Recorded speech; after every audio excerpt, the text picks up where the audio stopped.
So, here we go guys. Ngayon, tayo ay magluto ng gulay na baboy. So, by yung next step natin itong baboy.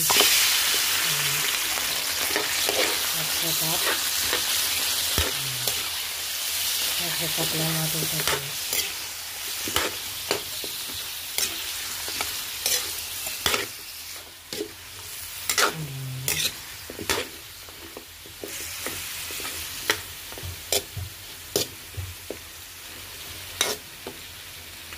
Ayan.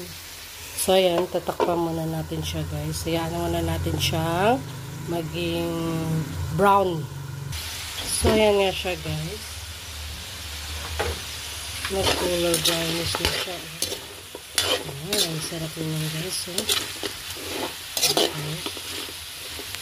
So, actually, brownish na siya.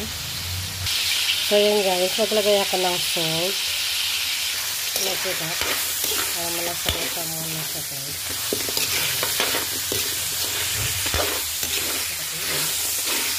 Very good. So, naglagay ako na ayan guys. Beans.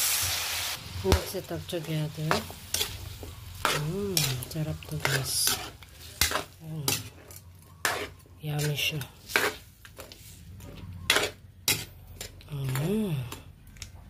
Additional tayo ng magic syrup guys. Mag-add tayo ng magic syrup. Just fill it up. Magic syrup. Yung next level natin. Water. Dalaga natin.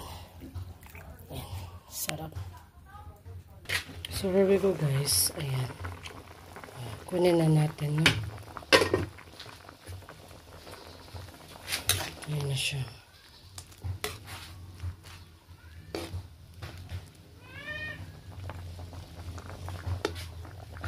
So actually guys, next natin itong talong.